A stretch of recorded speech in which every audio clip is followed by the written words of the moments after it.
할렐루야. 여러분은 누구의 것입니까? 네. 따라서 해보시겠어요? 영원히 나는 주님의 것입니다. 네. 오늘 하나님의 말씀 룻기입니다. 룻기 4장 14절에서 17절까지의 말씀을 우리 한 목소리로 같이 읽겠습니다. 여인들이 나오미에게 이르되 찬송할지로다. 여호와께서 오늘 네게 기업 물을 자가 없게 하지 아니하셨도다. 이 아이의 이름이 이스라엘 중에 유명하게 되기를 원하노라. 이는 내 생명의 회복자이며 내 노년의 봉양자라. 곧 너를 사랑하며 7 아들보다 귀한 내 며느리가 낳은 자로다 하니라. 나오미가 아기를 받아 품에 품고 그의 양육자가 되니 그의 이웃 여인들이 그에게 이름을 지어 주되 나오미에게 아들이 태어났다 하여 그의 이름을 오벳이라 하였는데 그는 다윗의 아버지인 이새의 아버지였더라. 아멘. 룻기 배경이 1장 1절에 나와 있는 대로 족장시대에서 왕정시대로 넘어가는 중간기 사사시대의 일을 기록하고 있습니다. 사사시대에 우리 사사기가 있죠. 그리고 사사기 안에 사사시대 안에 룻기가 들어있는 거예요. 그래서 당시 상황이 사사기 21장 25절에 이렇게 묘사되어 있습니다. 같이 읽겠습니다. 그때 이스라엘에 왕이 없으므로 사람이 각기 자기의 소견에 옳은 대로 행하였더라. 우리말 성경을 보니까 그 당시 이스라엘은 왕이 없어서 모두가 자기 마음대로 행동했습니다. 여러분, 왕이 없고 주인이 없고 뭐 주관자가 없고 권위자가 없으면 편할 것 같잖아요. 그렇지 않다는 거예요. 자기 마음대로 행동하기 때문에 기준이 없기 때문에 어떻게 살아야 되는지 여러분들에게 자주 설교 때 이야기하는 것처럼 울타리가 없는 거예요. 울타리가 없는, 담벼락이 없는, 여러분의 보호막과 그늘막이 없는 그런 삶이 어떤 것인가 이런 걸 생각을 해볼 수가 있죠. 그런데 왜 하필 하나님은 하나님의 말씀의 권위가 땅에 떨어져 있는, 그래서 사람이 자기 자신의 좋은 대로 마음대로 했던 이런 영적 혼란기를 배경으로 만든 그런 룻기 이야기를 들려주시려고 할까요? 놀랍게도 룻기는 이스라엘 백성이 매년 지키는 오순절 절기마다 읽혀졌던 말씀이었습니다. 구약의 이스라엘 백성에게 오순절은 그들 조상이 출애굽하여 시내 광야에 도착해가지고 하나님으로부터 모세를 통해 뭘 받았어요? 십계명을 받았죠. 율법을 받았어요. 그 율법을 받고 하나님과 언약을 맺죠. 그리고 하나님의 언약 공동체가 됩니다. 이스라엘이라고 하는 나라 자체가, 이스라엘 백성 자체가 하나님과 언약을 맺은 언약 공동체가 되는 거죠. 그것은 맥락이 있죠. 아브라함, 이삭, 야곱 쭉 거쳐왔던 언약, 그 언약인데 이제 민족을 이루고 나서 하나님과 언약 공동체로서의 언약 국가가 되는 거예요. 그렇죠? 물론 아직 왕은 그 당시에는 없었죠. 어쨌든 하나님과 언약을 맺어 언약 공동체가 된 것을 기념하는 절기가 오순절이었는데 구약 성경에, 그리고 신약 성경에서 오순절은 뭡니까? 교회가 탄생한 시기죠. 다시 말하면 약속하신 성령을, 그리스도의 영인 성령을 하나님께서 보내주셨잖아요. 성령이 강림하셨어요. 120명의 문도가, 120명의 예수님의 제자들이 너희들 예루살렘 떠내지 말고 이 예루살렘 성에 머물러 있어라. 그러니까 머물러 있는 동안에 마가의 다락방이라고 하는 곳에서 120명이 모여서 뭘 했어요? 기도를 했어요. 성령을 기다렸어요. 약속하신 성령이거든요. 근데 약속하신 성령이 그때 강하게 임했어요. 그리고 이들이 외국어로 말을 하기 시작했죠. 16개국 언어로 말을 하기 시작했어요. 그리고 나서 생겨난 게 뭐예요? 교회입니다. 교회. 신약의 교회. 다시 말하면 구약이든 신약이든 오순절에 나타난 일들은 하나는 언약 공동체로서 이스라엘 백성들 언약 공동체가 된 사건이고, 시내산에서 율법을 받고 하나님과 언약을 맺음으로써, 그 다음에 신약은 뭐죠? 신약에서는 약속하신 성령의 오심으로 교회가 생겨난, 생명의 공동체가 생겨난 그런 사건이에요. 두 가지 다 뭐예요? 언약과 관계가 있어요. 그렇죠? 그런데 룻기를 그 언약과 관계에 있는 스토리로, 룻기를 오순절 때마다 이스라엘 백성들은 매년마다 읽어서 귀에 못이 박히도록 듣는 거죠. 매년. 50살 됐으면 최소한 50번을 읽었겠죠. 룻기를 들었으니까. 오늘 리더들하고도 우리가 룻기를 1장에서 4절까지 못 읽었습니다만 3장까지 같이 아침에 읽었습니다. 나는 너희를 애굽 땅에서 인도해 내어 너희가 종된 것을 면하게 한 너희 하나님 여호와로 나의 명령과 율법을 지키면 나는 너희 하나님이 되고 너희는 내 백성이 될 것이다. 하나님 그렇게 말씀하셨거든요. 그게 언약이에요. 뭘 하면? 전제가 뭐죠? 하나님의 말씀, 하나님의 율법을 지키면. 그러면 나는 너희 하나님이고 너희는 내 백성이다. 거기에는 무수한 약속이 들어있겠죠. 하나님의 보호 울타리 그늘막을 주시겠다. 너희가 그늘 아래서 좋은 안식과 풍성함과 부요함과 은혜와 이런 것들을 누리게 될 거다. 그런데 룻기는 이방 여인 룻과 사람 좋고 능력 있는 보아스가 나옵니다. 그래서 이들의 결혼 이야기가 나오죠. 이 결혼 이야기인데 그 결혼 이야기를 왜 들려줬냐 이거예요. 이때 왜 읽혔냐 이거예요.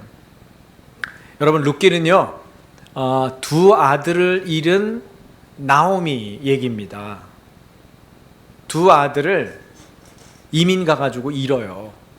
그런데 나중에 룻의 마지막 4장에 보면 나오미가요 아들을 낳았다 그래요.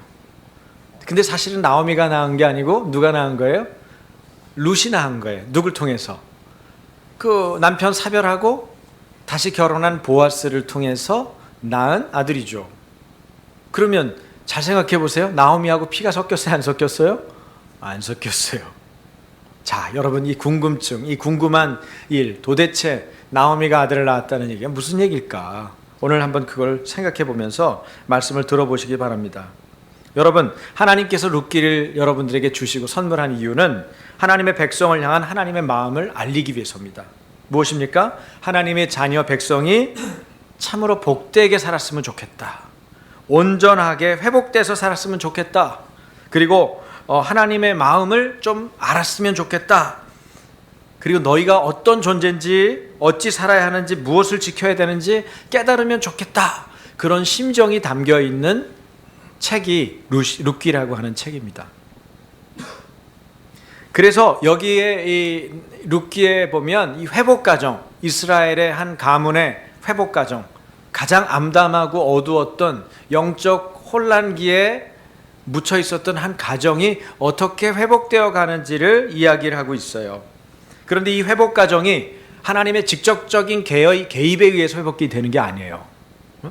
여러분, 하나님의 불을 확 내려가지고 여러분이 문제가 해결되고, 하나님의 어떤 돕는 자를 확 붙여가지고 당장 뭐가 해결되고, 여러분 일상에서 거의 그런 일은 흔치 않습니다. 그렇죠? 아주 일반적이고 보편적인 얘기를 하는데 그건 뭐냐면 이 회복 과정이 하나님과의 언약인 율법, 여기서 얘기하는 율법은요 이삭 줍기와 기업 무르기라고 하는 그런 율법이 나와요. 그런데 이삭 줍기와 기업 무르기를 적용해서 하나님의 언약이 성취되고 이루어지는 것을 보여주는 내용입니다. 그래서 그들이 어찌 살아야 하는지를 보여줘요. 가장 첫 번째 단서는, 가장 처음 그 대답을 들을 수 있는 대목은 사람 이름이에요. 엘리멜렉. 엘리멜렉은 나오미의 남편이죠. 이 사람은 죽었습니다. 엘리멜렉이라고 하는 이름, 엘리멜렉은 아마 베들레헴에서 꽤 괜찮게 살았던 사람인 것 같아요. 그런데 베들레헴에 흉년이 들었어요.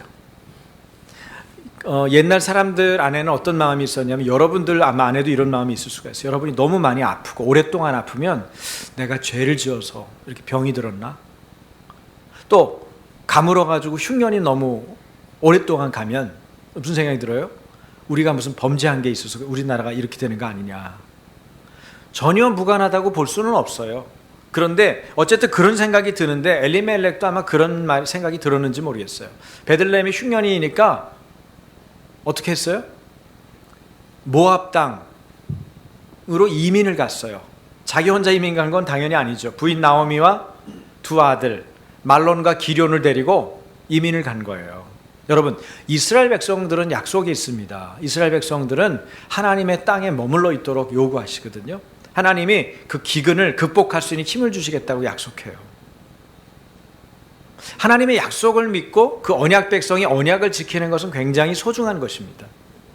여러분이 예를 들어서 하나님의 어떤 부르심 때문에 아침교회를 섬겨라 그랬는데 아침교회 섬겨도 별로 변화가 없는 것 같아. 내가 나아지는 게 없어. 교회를 다니면 뭐가 좀 돈도 좀 더 많이 벌고 승진도 하고 그다음 생활도 나아지고 뭐 이런저런 좋은 일들이 있을 줄 알았는데 그런 일이 생각처럼 잘 안 벌어져요. 제가 교회를 9년 10년 해보니까요, 그런 걸 기대하고 왔다가 그런 게 당장 손에 안 쥐어지니까 떠난 분들이 있어요. 마치 누구? 엘리멜렉과 같이. 엘리멜렉은 원래 이름이 뭐냐면요, 이름의 뜻이 이런 말이에요. 내 하나님은 왕이시다. 우와, 오늘 찬양에 만나는 그죠? 영원히 나는 뭐예요? 주님의 것이다. 그렇게 말했는데 나는, 나의 하나님은 왕이시다. 엘리멜렉의 이름의 뜻이에요. 그러니까 엘리멜렉이 어떻게 살았어야 돼요? 이름값을 하고 살았어야죠. 그 부모님들이 이름을 져줄 때 나의 하나님은 왕이시다 그런 이름을 져줬을 때 여러분 어떤 대단한 신앙심과 마음을 가지고 기도하면서 이름을 지었겠어요. 그런데 엘리멜렉은 이름처럼 살지 않았어요. 여러분, 이름을 잘 짓는 것과 이름에 상응한 삶을 사는 것은 별개의 문제입니다. 여러분이 좋은 예언을 받는 것과 예언을 믿음으로 기도로 돌파하는 것하고는 다른 거예요.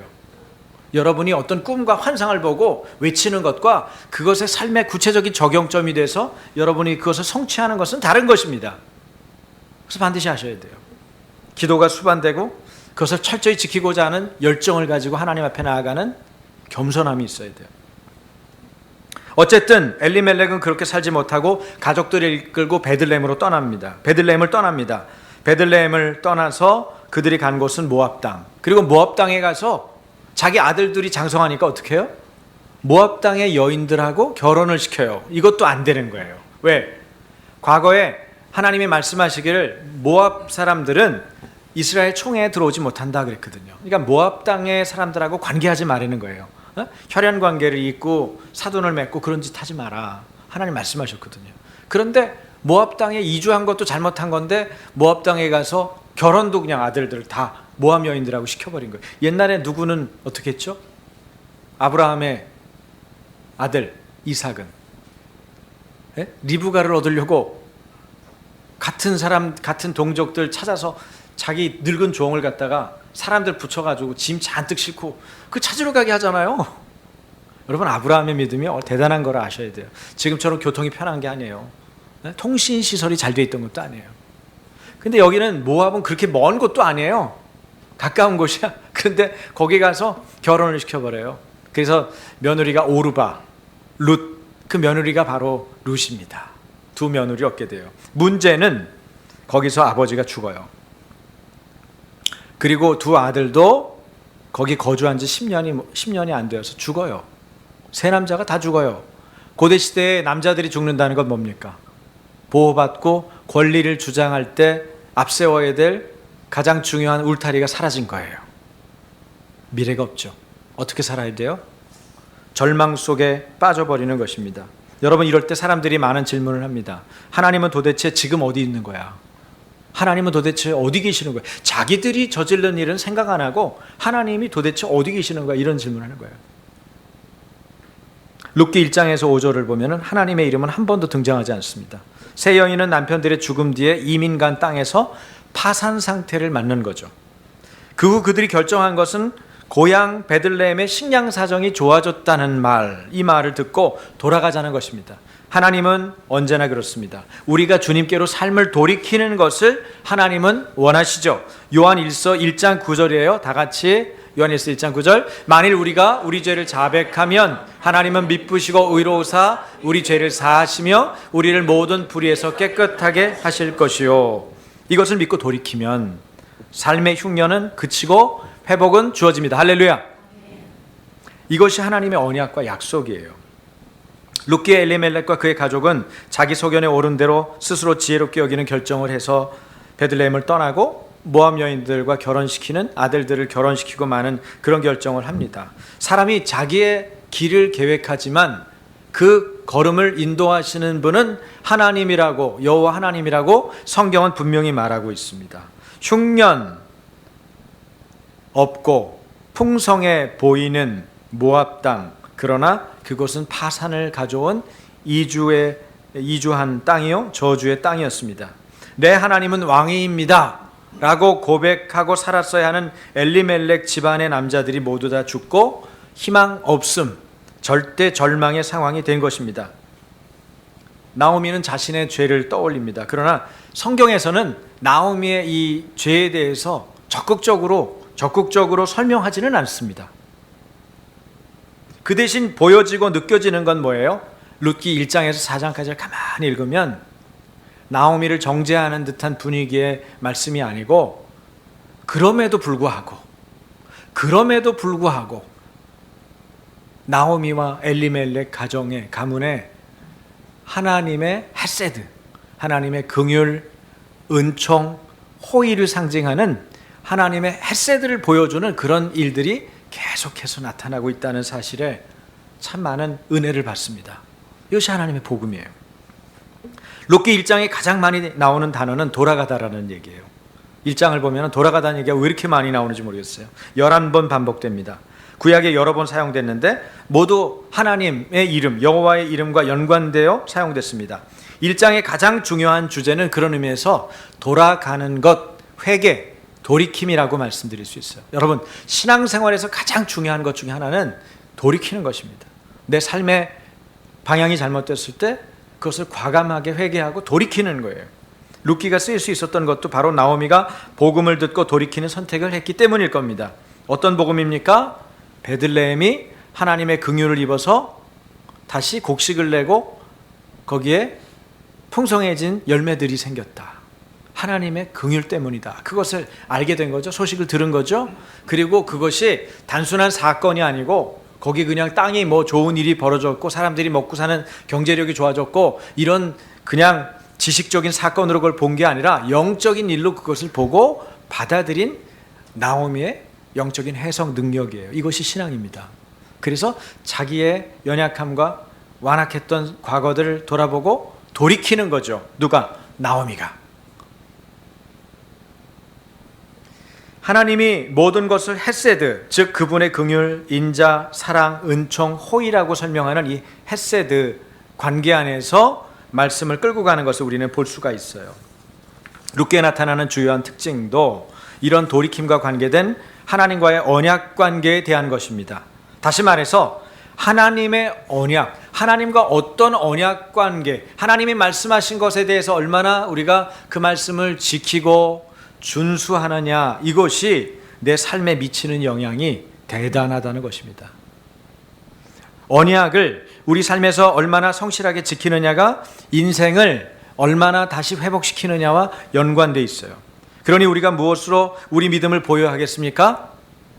하나님의 언약을 지킴으로써, 다시 말하면 삶으로, 우리의 삶으로 우리의 믿음을 보여야 하는 것입니다. 하나님과의 언약을 지키는 하나님의 백성의 삶을 보여야 하는 것이죠. 누가 그런 믿음을 보였습니까? 하나님과의 언약 관계를 다시 신실하게 지켜서 그의 믿음을 보인 사람들은 룻기에서 누굽니까? 어떤 모습으로 보였습니까? 하나님은 나의 왕입니다. 이것을 엘리멜렉은 보여주지 못하고 죽었는데 그것을 다시 보여준 사람들, 이 믿음의 사람들은 어떤 사람들입니까? 오늘 이 본문 룻기의 1장, 2장, 3장, 4장의 내용들을 가지고 여러분에게 이것을 설명하고자 합니다. 첫 번째는 나오미입니다. 나오미는 하나님의 말씀을 듣고 돌이키는 사람이었어요. 따라서 해보세요. 하나님의 말씀을 듣고 돌이키는 사람. 이 사람이 나오미였습니다. 당시 고대 근동에서 여자는 아버지, 남편, 아들, 다른 남자 친족이 없이 스스로 변호하거나 이야기할 수 없고 법적 권리나 불의한 일에 대항할 근거가 없는 상황이었습니다. 실제로 그 당시 청중인 이스라엘 백성들에게는 하나님의 복과 권리가 가계를 잇는 남자들이 모두 죽은 상태에서 여자 셋만 남았다는 사실에서 이제 이 이야기는 끝이 난 이야기다 라는 생각을 하게 만들어요. 그런데 놀라운 거는 1장 6절이에요. 자, 한번 볼래요? 여러분요?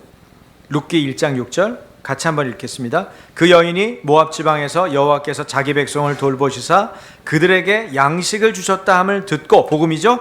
이에 두 며느리와 함께 일어나 모압 지방에서 돌아오려 하여, 이런 표현이 나와요.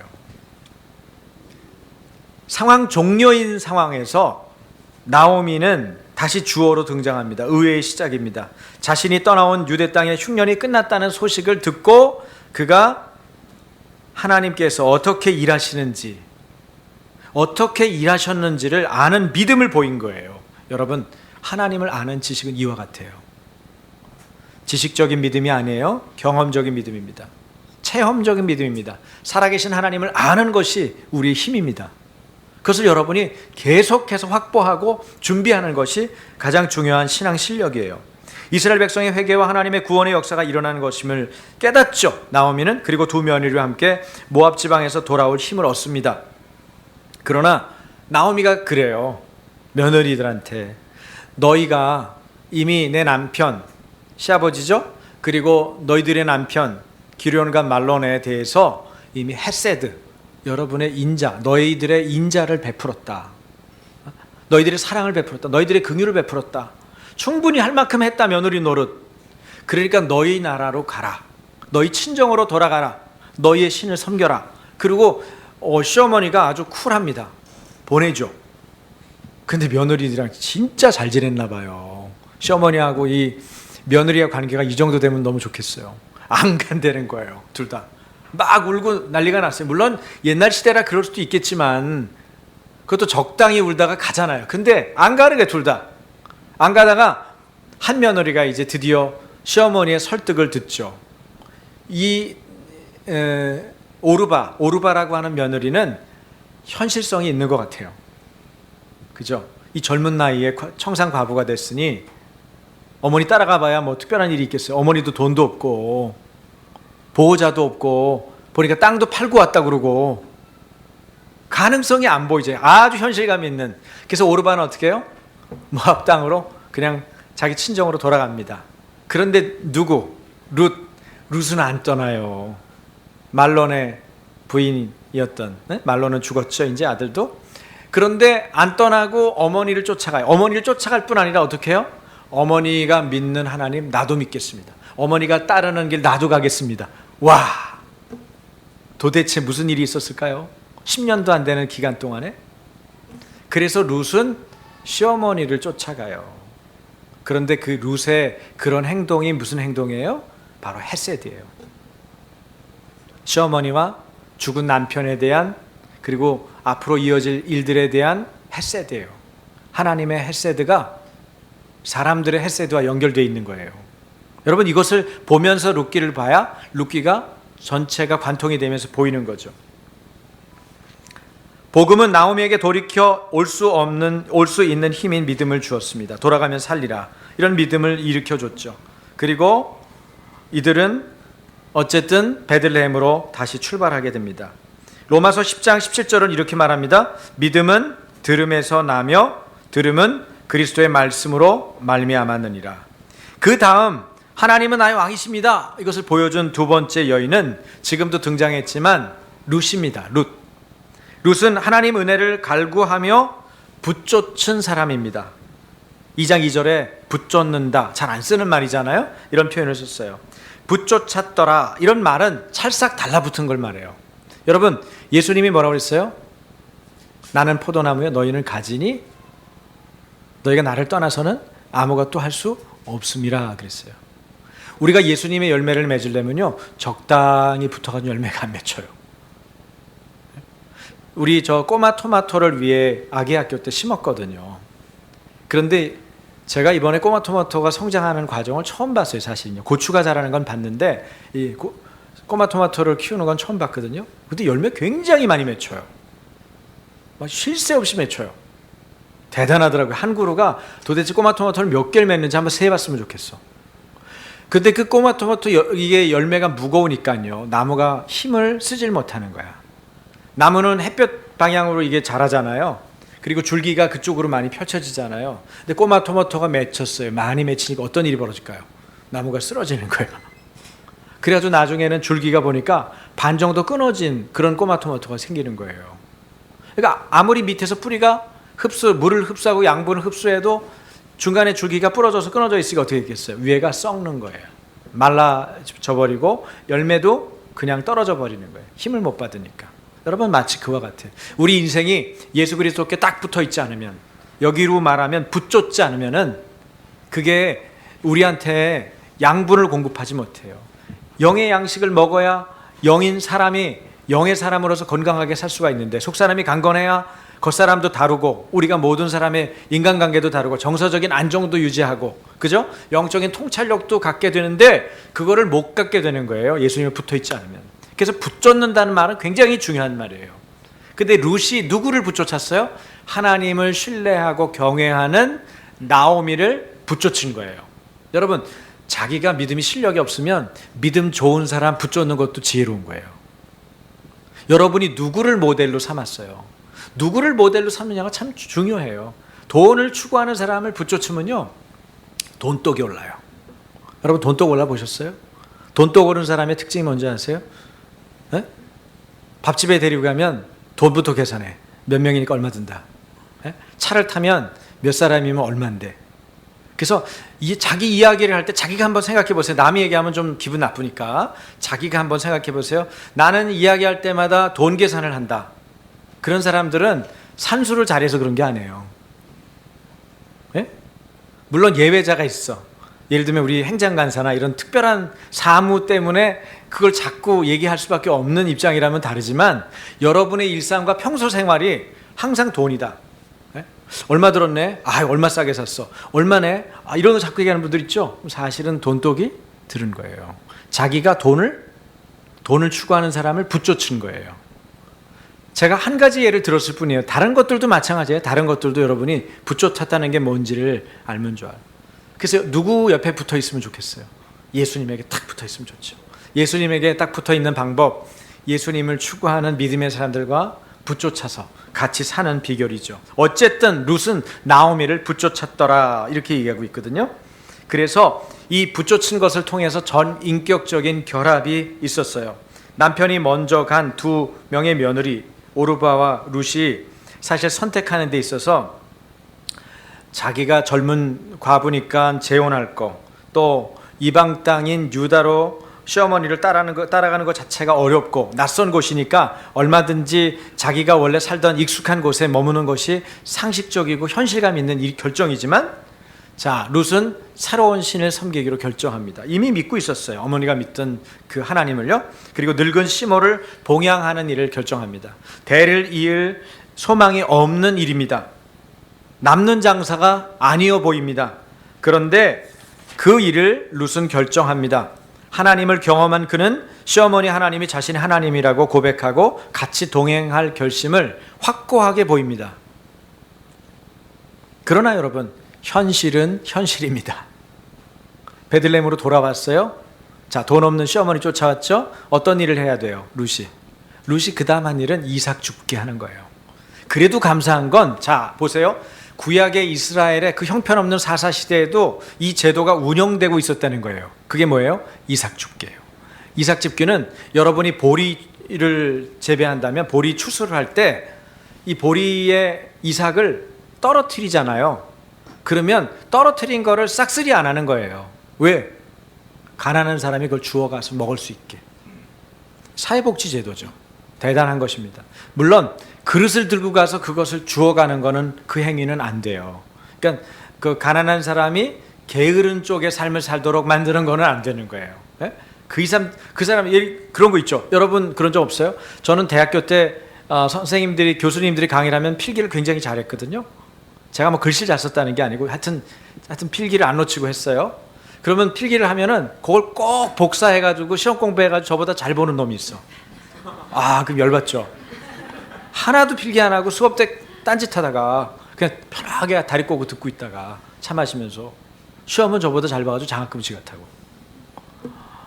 진짜 억울한 거죠. 근데 사실 가만히 생각해 보면 그 요령이 좀 필요한 것 같아요.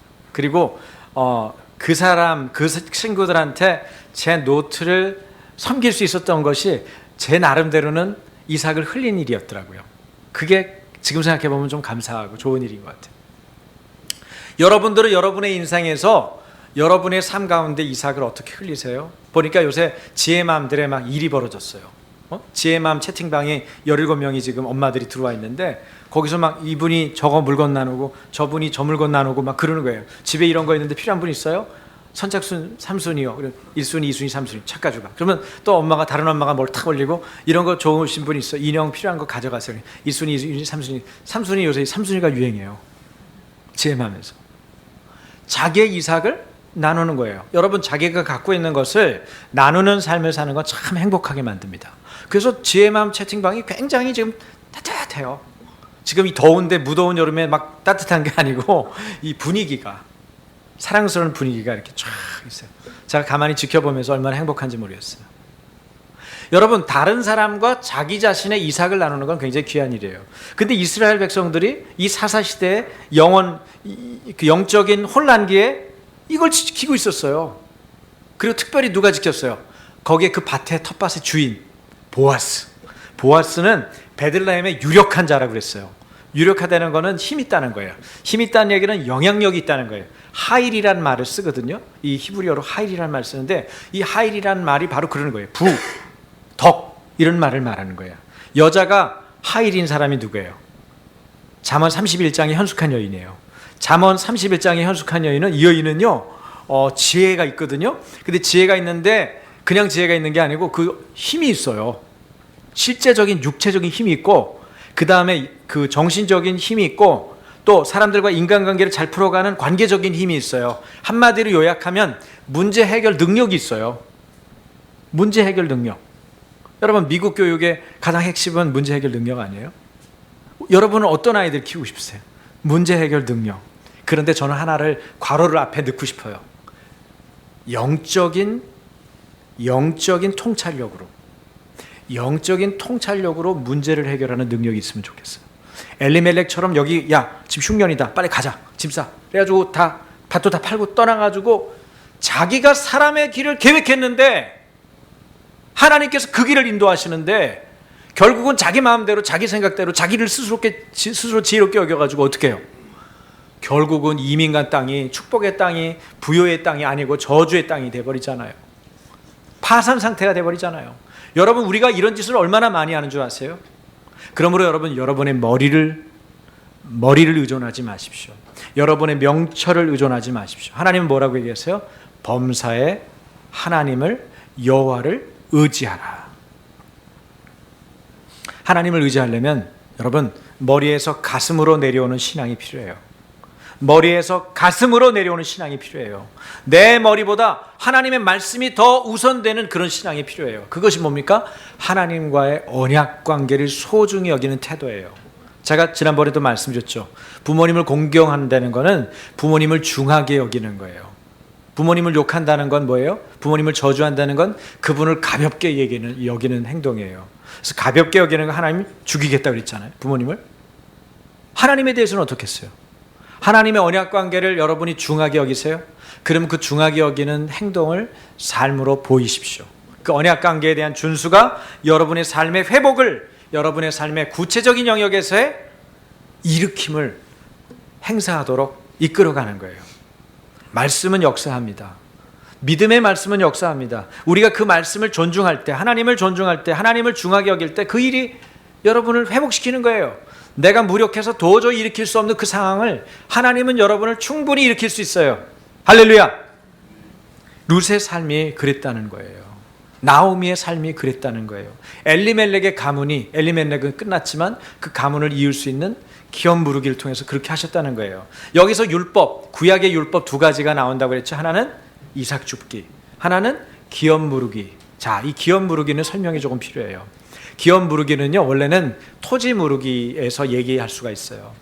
토지를 무를 때 보통 희년이 50년 만에 돌아오거든요. 50년이 되면 이스라엘 사람들은 자기가 가지고 있는 땅이 있는데 그 땅을 경제적으로 어려우면 어떻게 하겠어요? 그 땅을 팔 수 있잖아요. 그런데 팔면 영원히 팔리는 게 아니에요. 땅은 누구 거예요?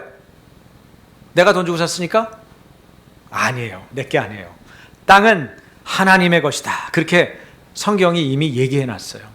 그러니까 땅이 하나님의 것인데 이 주인은 하나님으로부터 임대를 받은 거예요. 쉽게 말하면. 그런데 주인이 50년간을 가지고 있을 수가 있게 되거든요. 어떤 사람이 중간에 이걸 샀잖아요. 그러면 사고 나서 어떻게 해요? 사고 나서 그 땅을 경작하면 돼요. 그런데 원래 주인, 처음에 그 땅을 가지고 있었던 주인이 이제 땅을 팔아놨다가 다시 그 땅을 받고 싶어요. 근데 희년은 멀었어요. 그럼 어떻게 하면 될까요? 연 매출액, 이 곡식을 예를 들어서 1년에 1,000만 원 한다. 그런데 희년까지는 7년이 남았다. 그러면 1,000만 원 곱하기 7년, 7천만 원을 주고 그 기업을 땅을 돌려받으면 돼요. 이게 뭐예요? 땅 무르기예요. 근데 땅 무르기인데 문제는 지금 나오미 가정이에요. 나오미 가정에 남편 있어요? 없어요. 아들 있어요? 없어요. 다 전염병 때문에 죽었는지 어쩌는지 모르지만 셋 다 죽었거든요. 이민 갔다가. 에? 자기들이 좋다고 생각되는데 갔다가 다 망해버렸단 말이에요. 그러면 아들들이 없고 남편이 없는데 어떻게 하겠어요? 그때는 가장 가까운 친족이 그 일을 행사할 수가 있는 거예요. 그걸 뭐라 그러냐? 기업 물을 자라고 해요. 기업 물을 자를 히브리어로는 고엘이라고 그래요. 뭘 물러요? 땅을 돈을 대신 주고 사가지고 누구 이름으로 물을까요? 원래 그 사람의 이름, 말론의 이름, 엘리멜렉의 이름으로, 죽은 사람인데 그 사람 이름으로 물러주는 거예요. 친족이. 이해되세요? 이거 잘 이해하셔야 돼요. 그래서 기업 물을 사람을 이 룻게에서는 찾는데 보니까 처음에는 보아스가 아니에요. 1순위가. 1순위는 뭐로 등장하냐면 아무개로 등장해요. 그 사람 이름은 중요하지 않거든. 그 사람 이름은 기억되지 않아요. 여러분, 하나님의 말씀을 쫓고 언약을 준수하는 데 생명을 바치는 사람은 그 사람의 이름이 천국에 기록됩니다. 할렐루야. 그리고 성경에도 기록되죠. 여기에 보아스라는 이름이에요. 보아스라는 뜻은 신속한, 힘이 센 이런 뜻이거든요. 참 재밌죠? 유력자잖아요. 힘이 센 사람, 영향력 있는 사람이잖아요. 누굴 만났어요? 현숙한 여인을 만났어요. 누구? 룻. 나중에 룻이라는 사람하고 보아스하고 어쩌고 저쩌고 되잖아요. 모르세요? 근데 보아스가 가지고 있는 텃밭에서 보아스는 룻을 보호하랍니다. 왜? 룻이 어떤 일을 행했는지를 거기 지도하는 팀장한테 듣는 거예요. 시어머니를 봉양하는데 적극적이다. 자기의 땅도 아닌데 익숙하지 않은 땅에 와서 이렇게 수고를 한다. 젊은 여자가 시어머니를 봉양하고 남편의 뒤를 이을 생각을 한다. 얼마나 훌륭한지 소문이 자자한 거예요. 생활이 아주 자기 자신의 생활도 아주 이렇게 해프지 않게 아주 잘 추스리면서 사는 거예요. 그러니까 보아스가 그 텃밭의 주인인데 이 사람이 베들레헴에 갔다가 돌아와가지고는 종들한테 이르는 거야. 팀장을 불러요. 잠깐 와봐. 저 여인을 보호해. 그리고 너 보리 추수할 때 시켜. 더 떨어뜨리라고. 여러분 멋있지 않아요? 저는 이 배려의 정신이 강한 사람을 만나면 막 흥분이 돼요. 제가 그걸 추구해서 그러나 봐요. 보리를 말해요. 이 사람은 확실히 돈독이 안 오른 사람이죠. 그죠? 돈독이 오른 사람은 돈을 뿌릴 수가 없어요. 보리를 옆에 더 흘리라고 얘기해요. 그러니까 나중에는 룻이 자기 이렇게 주워가지고 가는 것만 한 에바, 한 20kg쯤 되는 거예요. 여러분, 여자가 20kg 어떻게 들고 갔을까? 그러니까 아주 풍성하게 사람을 나누어 주고 또 뿌려주고 하는 그런 복지에 대한 마음, 또 그 사람들의 따뜻한 시어머니와 죽은 남편에 대한 헤세드를 가진 여인에 대해서 여러분 누구의 헤세드가 작용돼요? 보아스의 헤세드가 작용되는 거예요. 뭘 통해서? 이삭 죽기와 이런 일들을 통해서. 다시 말하면 언약을 지켜가는 과정에 뭐가 작용돼요? 하나님의 헤세드, 하나님의 헤세드를 받은 하나님의 백성들의 헤세드가 작용되는 거예요. 따라서 해보세요. 언약 성취는 하나님의 헤세드로 이루어진다. 네, 조금 어려운 것 같지만 다시 말하면 하나님의 사랑과 인애와 긍휼과 이런 것들, 호의를 잘 소중하게 마음으로 먹고 사람들과 관계를 맺는 사람은 언약 관계를 성취하는 일에 쓰임받을 수 있다는 얘기를 하는 거예요. 여러분은 어떠세요? 여러분의 마음에 어떠세요? 하나님의 헤세드를 경험하세요? 하나님의 헤세드를 흘려보내고 싶은 마음이 있으세요? 그런 것들에 대한 갈망하는 마음이 있으면 여러분이 언약 관계를 지켜나가는 걸 통해서 여러분의 삶 가운데 언약이 회복되는, 여러분의 삶의 구체적인 영역에서 삶이 회복되는 그런 역사를 하나님 만들어 가신다는 것을 보여주고 있는 게 룻기의 이야기입니다. 어쨌든 룻은요, 자, 제가 끝으로 갔다가 중간으로 다시 돌아갔다 막 그럴 거예요. 이게 뭐 여러분 스토리이기 때문에 그냥 편하게 들으세요. 앞으로 갔다 뒤로 갔다. 예. 연대기적으로 이야기하는 게 아닙니다. 시어머니 나오미는 며느리 루시 남편을 잃음으로써 몸과 마음을 의탁할 보금자리인 가정이 필요하다는 걸 알게 됐어요. 안식할 곳을 구해주려고 하는 시어머니의 헤세드가 움직이는 것입니다. 그래서 나오미는 치밀한 계획, 지혜를 가지고 그동안도 잘해왔던 이 보아스에 대해서 이야기를 해줘요. 보아스는 너의 친족이다. 다시 말하면 너의 고엘이다. 너의 기업을 물을 수 있는 자다. 여러분, 룻은 그 시어머니를 통해서 뭘 알았을까요? 땅을 계속해서 기업을 물으는 것이 얼마나 소중한 것인지를 알고 있었어요.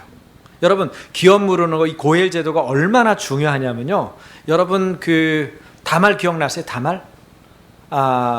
유다 시아버지 유다하고 그냥 관계를 맺어가지고 아이를 갖게 된, 오늘 룻기 4장에 베레스라는 사람이 등장하거든요. 그 베레스를 갖게 만든 장본인, 이걸 아셔야 돼.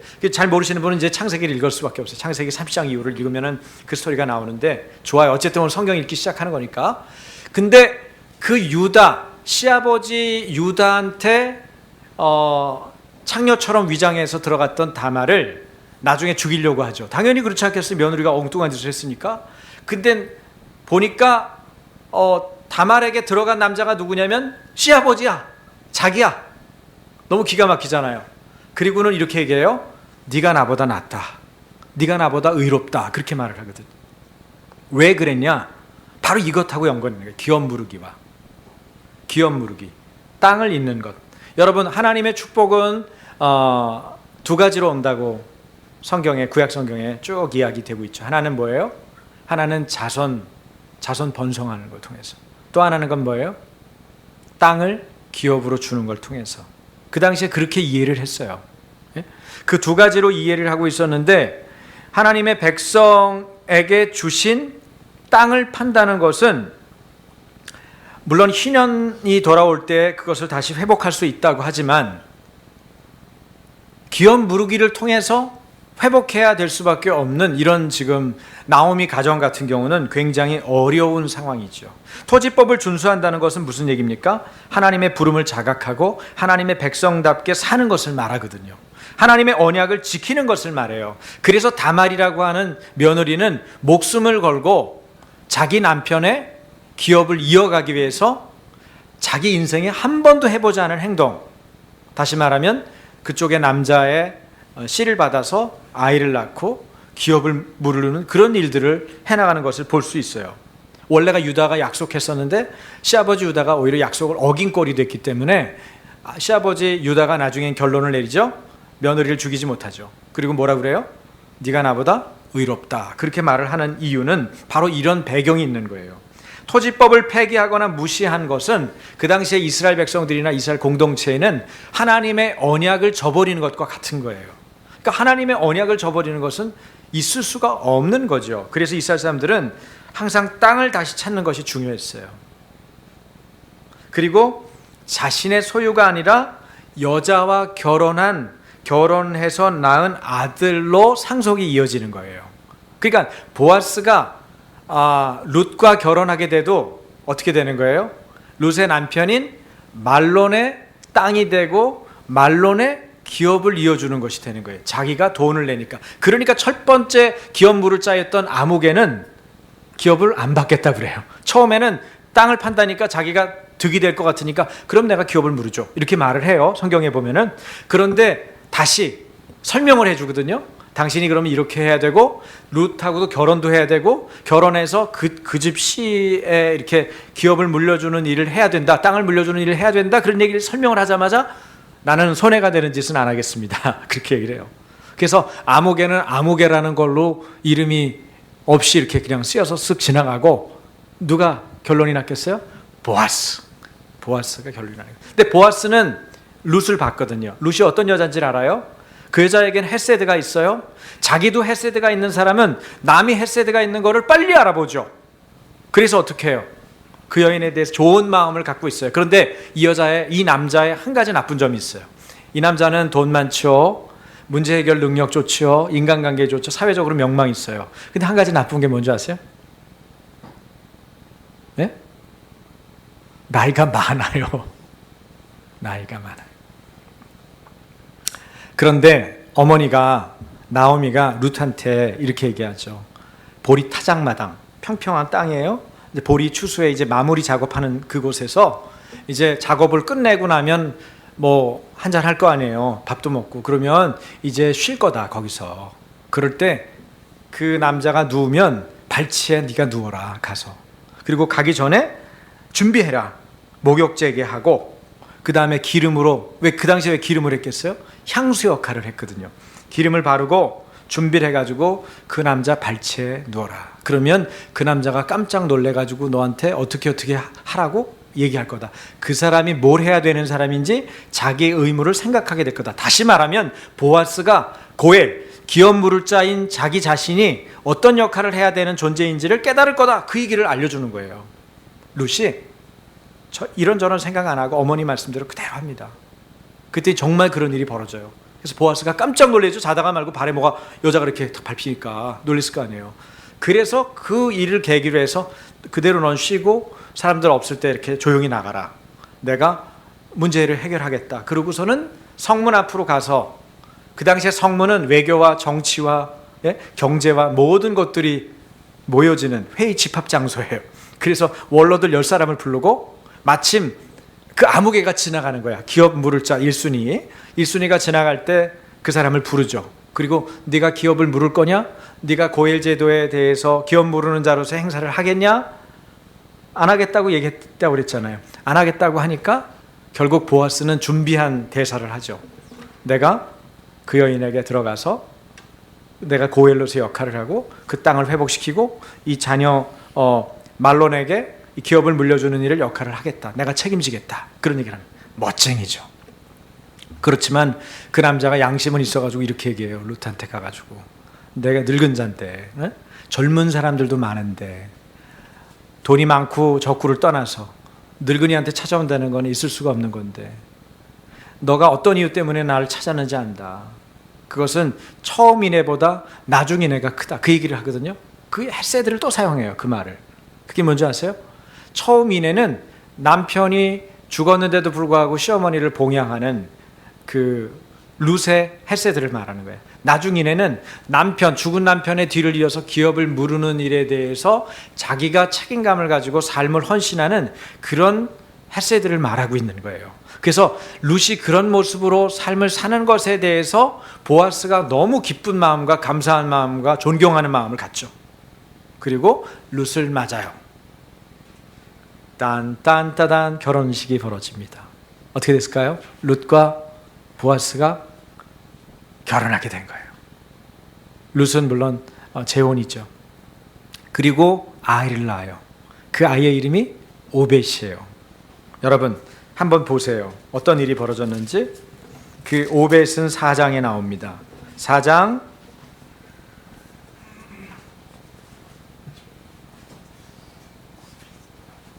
13절부터 제가 읽어드릴게요. 17절에 오벳이 나오는데 4장 13절, 이에 보아스가 룻을 맞이하여 아내로 삼고 그에게 들어갔더니 여호와께서 그에게 임신하게 하심으로 그가 아들을 낳은지라.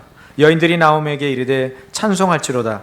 여호와께서 오늘 네게 기업 물을 자가 없게 하지 아니하셨도다. 이 아이의 이름이 이스라엘 중에 유명하게 되기를 원하노라. 이는 네 생명의 회복자이며 네 노년의 봉양자라. 곧 너를 사랑하며 7 아들보다 귀한 내 며느리가 낳은 자로다 하니라. 나오미가 아기를 받아 품에 품고 그의 양육자가 되니 그의 이웃 여인들이 그에게 이름을 지어주되 나오미에게 아들이 태어났다 하여 그의 이름을 오벳이라 하였는데 그는 다윗의 아버지인 이새의 아버지였더라. 다윗의 할아버지가 태어난 거예요. 그리고 여러분 그 밑에 족보를 보세요. 아까 얘기했던 다말이 들어가서 시아버지와 관계해서 갖게 된 베레스 계보가 나오죠. 베레스는 헤스론을 낳고 헤스론은 람을 낳았고 람은 암미나답을 낳았고 암미나답은 나손을 낳았고 쭉 해서 누가 나와요? 보아스는 오벳을 낳았고 오벳은 이새를 낳고 이새는 다윗을 낳았더라. 여러분, 언약을 준수하는 데 있어서, 하나님의 언약 관계를 준수하는 데 있어서 룻의 헤세드가 작용했어요. 보아스의 헤세드가 작용했어요. 나오미의 헤세드가 작용했어요. 자신들이 사람들을 긍휼히 여기고, 그리고 사람들을 존귀 여기고, 사람들에게 은총을 끼치고, 그 사람들을 진정으로 호의를 베풀고 사랑했더니 그 사랑이 누구에게 돌아왔어요? 자기 자신에게 돌아왔어요. 그 과정에서 하나님의 언약 관계를 준수하는 삶이 일어났어요. 여러분, 하나님의 헤세드는 하나님의 언약 관계를 회복하는 일에 굉장히 중요한 역할을 합니다. 이 일을 통해서 땅을 되찾고 기업 무르기를 통해서 가문을 연결시키는 역할을 룻은 했습니다. 그리고 나오미의 명예와 이름을 회복시켰죠. 나오미는 그 이름의 뜻이 이렇습니다. 나의 기쁨, 나의 기뻐하는 자. 그는 베들레헴에 처음 파산 상태를 맞고 돌아왔을 때 나를 나오미라고 부르지 마라. 내 이름 바꿔라. 마라. 고통, 괴로움, 내 인생은 쓰다. 그렇게 나를 불러다오. 그렇게 말을 했지만 결국 하나님은 하나님의 헤세드를 통해서, 사람들의 순종하는 헤세드를 통해서 어떻게 해요? 나의 기쁨, 나의 기뻐하는 자 나오미의 이름을 회복하시는 것입니다. 여러분, 하나님의 헤세드가 느껴지세요? 여러분을 향한 하나님의 헤세드가 느껴지세요? 여러분이 하나님의 언약을 지키려 할 때 어떤 헤세드가 여러분에게 작용해서 여러분의 언약 관계를 회복할지, 주님과의 언약 관계 회복을 통해서 여러분에게 하시고자 하신 하나님의 일이 성취될지, 그것을 여러분 느끼시고 계세요? 룻기를 읽으면서 그 사랑을 만나십시오. 그 인자를 만나십시오. 그 긍휼을 만나십시오. 보아스는 하나님 앞에서 책임지는 사람으로서의 헤세드를 잘 감당했습니다. 그는 밤부터 아침까지 불이 나게 움직여서 이 절차를 다 밟아서 결국은 이 고엘 제도를 통해 말론의 가문을 잇게 되는 룻의 섬김, 룻의 행동을 그대로 다 감당할 수 있도록 아주 튼튼한 외조자가 되어 섬겼던 것을 우리는 볼 수가 있죠. 그리고 그것의 근거도 역시 보아스의 헤세드였어요. 하나님과의 언약 관계는 이와 같이 나오미와 룻과 보아스를 통해서 잘 지켜졌고, 그리고 오벳이라는 아이를 출생하고, 오벳은 결국은 나오미의 품에 안겨서 나오미가 아들을 낳았다, 이런 표현을 사람들로 말하게 했던 것입니다. 처음 질문으로 돌아가겠습니다. 왜 하나님께서 이 룻기를 오순절 때마다 하나님의 백성들에게 듣게 하셨을까요? 왜 이 책은 성경의 한 권의 책으로 넣어져서 오늘날 성령으로 예수 그리스도 주로 고백하는 생명을 가진 교회인 우리에게까지 전해져 듣게 하시고자 하실까요? 세 가지, 이 사람들을 생각하면서 생각해 보십시오. 우선 첫 번째는 나오미처럼 하나님의 말씀을 듣고 돌이키는 회개하는 사람, 회개하는 공동체, 돌이키는 공동체를 위해서 던져주시는 말씀입니다. 오순절 때마다 읽힌 이유가요. 두 번째는 룻처럼 하나님의 은혜를 갈구하여 어떤 사람이 되라?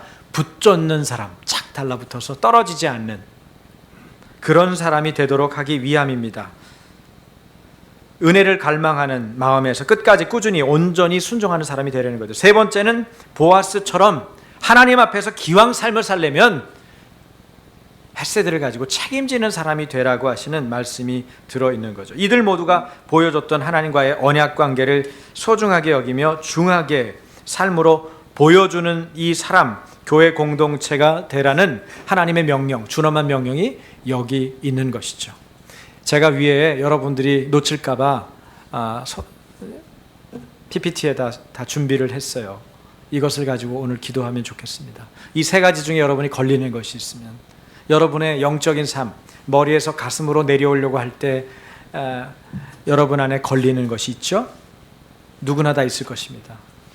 내가 돌이키고 회개하는 부분이 연약한지, 하나님의 은혜를 갈구하여 붙쫓는 사람의 모습이 부족한지, 아니면 하나님 앞에서 책임지는 사람으로서 역할을 잘 못하고 있는지, 자기가 약한 부분을 주님 앞에 겸손하게 드러내십시오. 구체적으로 회개하십시오. 돌이키십시오. 그러면 여러분도 나오미의 가정처럼, 말론의 가문처럼 다시 회복되는 놀라운 역사가 있을 것입니다. 같이 기도하겠습니다. 하나님 아버지 감사합니다.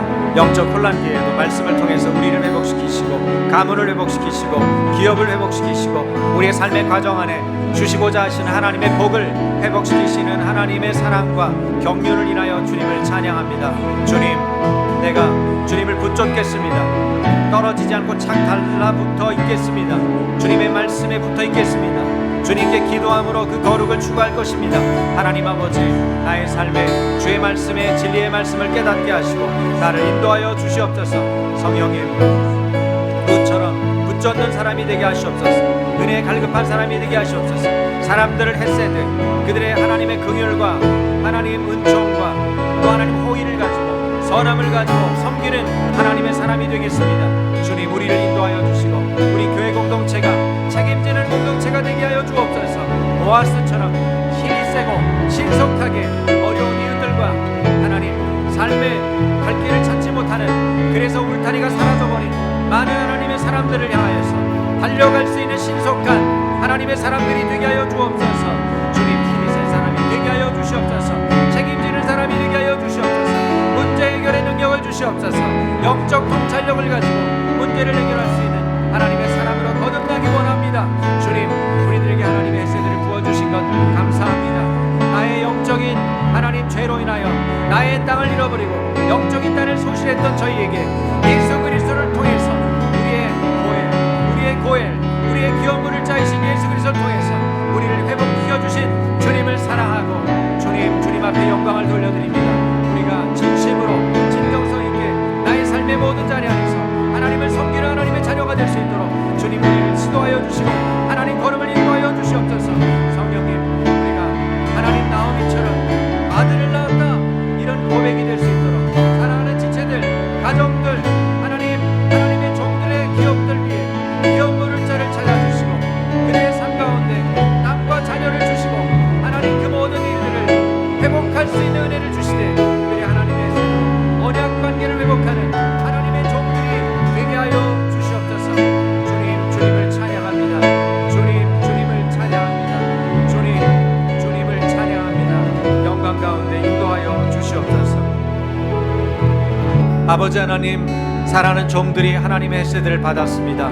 그 혜세들을 이웃에게 울타리도 없고 아무런 힘도 쓸 수 없는 지체들에게 나누어주고 공급하는 그런 겸손한 자들, 사랑이 많은 자들, 주님의 혜세들을 가진 자들이 되어서 주님 섬기게 하여 주시옵소서. 이 혜세드가 작동하고 움직임으로 하나님의 언약 관계가 회복되고 그동안 우리가 잘못 살아서 하나님 주님께서 주시고자 하는 복들이 미치지 못한 영역이 있다면 주님, 이 하나님의 혜세들을 실천함으로 하나님의 언약 관계를 회복함으로 그 모든 일의 삶이 회복되는 놀라운 축복이 사랑하는 종들과 가정과 기업 위에 이어지게 하여 주시옵소서. 주님, 우리를 사용해 주시고 하나님의 영광을 드러내는 하나님의 백성으로 흔들림 없이 주님을 붙잡게 하여 주시옵소서. 감사드리며 예수님 이름으로 축복하며 기도합니다. 아멘.